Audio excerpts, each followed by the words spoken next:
Education. आज हम anatomy and physiology की सीरीज़ स्टार्ट कर रहे हैं, जो कि थ्योरी पोर्शन ही नहीं बल्कि हम प्रैक्टिकल के भी सारे पोर्शन कवर अप करने वाले हैं, जो आप लोगों के लिए बहुत ही हेल्पफुल रहेगा। अब हम एनाटॉमी एंड फिजियोलॉजी के फर्स्ट चैप्टर स्टार्ट कर रहे हैं। एनाटॉमी बेसिकली दो वर्डों से मिलकर के बना होता है। एना मतलब क्या होता है? अप। टॉमी मतलब क्या होता है? Process of cutting. वह साइंस जिसमें हम बॉडी स्ट्रक्चर के स्टडी करते हैं, दैट इज़ एनाटॉमी। नेक्स्ट है फिजियोलॉजी। फिजियोलॉजी भी बेसिकली दो वर्डों से मिलकर के बना होता है। फिजियो मतलब क्या होता है? नेचर। देन लॉजी मतलब क्या होता है? स्टडी। वह स्टडी जिसमें हम बॉडी स्ट्रक्चर के फंक्शन के बारे में स्टडी करते हैं, दैट इज़ फिजियोलॉजी।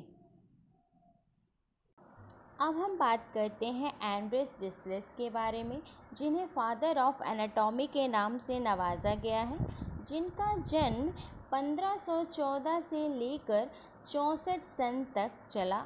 बेल्जियम की फिजिशियन फैमिली में इनका जन्म हुआ था। इन्हें मॉडर्न मेडिसिन में अपने काम के लिए प्रसिद्धि प्राप्त हुई। अब देखते हैं क्लॉड बर्नार के बारे में। क्लॉड बर्नार का जन्म फ्रांस में हुआ था। इन्हें मॉडर्न एक्सपेरिमेंटल फिजियोलॉजिस्ट के नाम से नवाजा गया।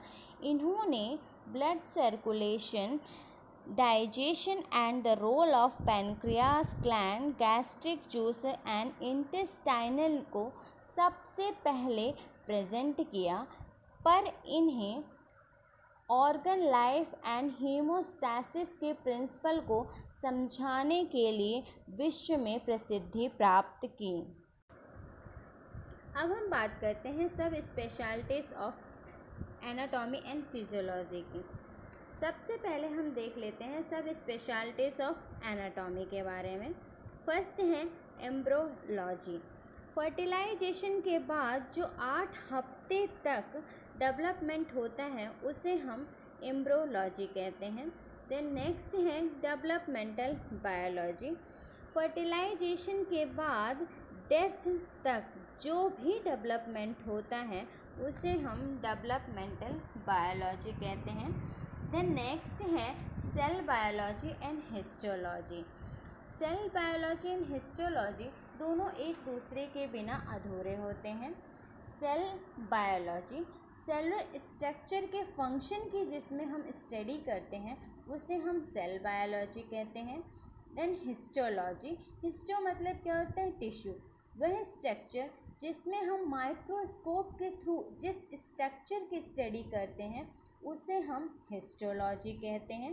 देन नेक्स्ट है सरफेस एनाटॉमी। वह स्ट्रक्चर जिसमें हम बॉडी के लैंडमार्क्स एंड सरफेस एरिया की स्टडी करते हैं, उसे हम सरफेस एनाटॉमी कहते हैं। देन नेक्स्ट है ग्रॉस एनाटॉमी। वह स्ट्रक्चर जिसमें हम बिना माइक्रोस्कोप के बॉडी स्ट्रक्चर की स्टडी करते हैं, उसे हम ग्रॉस एनाटॉमी कहते हैं। देन नेक्स्ट है सिस्टमेटिक एनाटॉमी।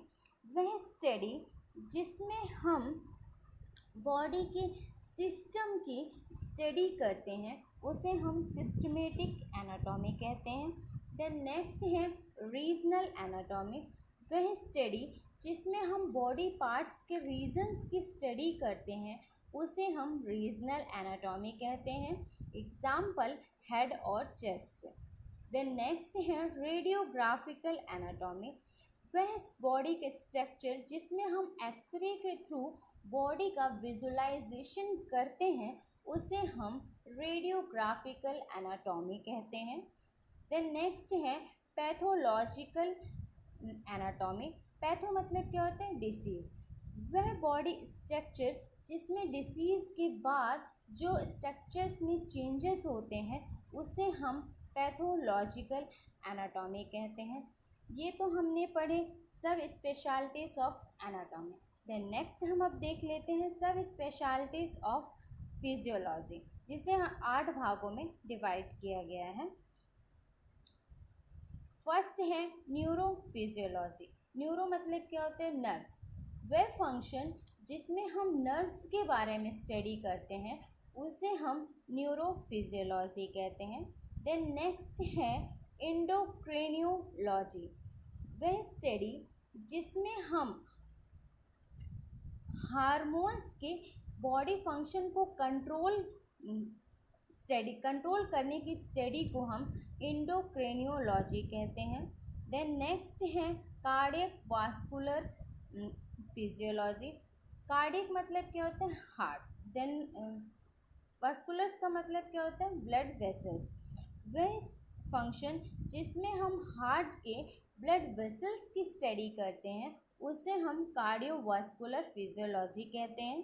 देन नेक्स्ट है इम्यूनोलॉजी, वह स्टडी जिसमें हम बॉडी के फंक्शन की इम्यून की बात करते हैं, उसे हम इम्यूनोलॉजी कहते हैं।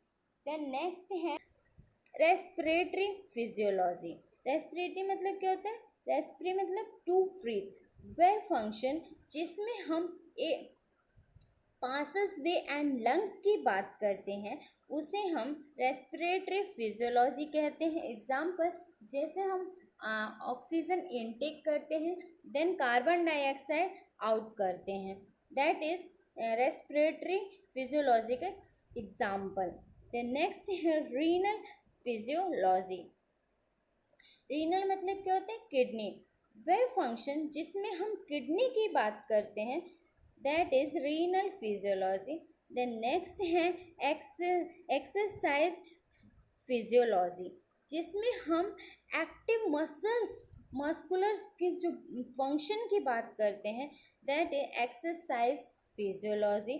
देन नेक्स्ट है पैथोफिजियोलॉजी, वह स्टडी जिसमें हम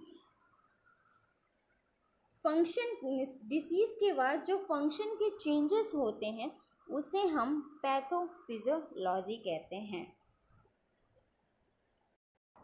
अब हम पढ़ते हैं वीडियो की आखिरी slide, level of structure organisation in human body.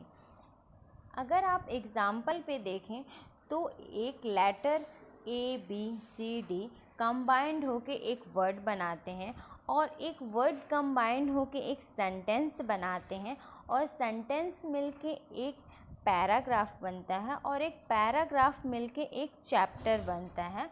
And let सून। इसी प्रकार ह्यूमन बॉडी में एटम होते हैं, जो एटम मिलके मॉलिक्यूल्स बनाते हैं, एंड मॉलिक्यूल्स मिलकर के सेल बनाते हैं, एंड सेल मिलकर के टिश्यूज़ बनाते हैं, एंड टिश्यूज़ मिलके ऑर्गन बनाते हैं, एंड ऑर्गन मिलके ऑर्गन सिस्टम बनाते हैं, एंड ऑर्गन सिस्टम मिलके ऑर्गेनिज्म बनाते हैं। तो हम केमिकल लेवल में यदि फोकस करते हैं, तो एटम जो है वो हमारे जीवन की सबसे छोटी इकाई है। अगर आप पिक्चर के नीचे CHONP लिखा है, जो एटम को रिप्रेजेंट करता है, जो हमारे जीवन के लिए बहुत ही महत्वपूर्ण है। एटम मिलकर के मॉलिक्यूल्स बनाते हैं, for the example DNA and glucose. And atom मिलकर के सेल बनाते हैं, for the example nervous cell and muscular cells. And different type of cell मिलकर के टिश्यूज़ बनाते हैं, example epithelial tissue and connective tissue. And different type of tissue मिल करके ऑर्गन बनाते हैं, example pancreas, lungs and hearts. And different organ मिलकर के ऑर्गन सिस्टम बनाते हैं, example nervous system, respiratory system and cardiac system. इन सभी कॉम्प्लेक्स सिस्टम मिल करके और ऑर्गेनाइजेशन एंड ह्यूमन बॉडी का निर्माण करते हैं।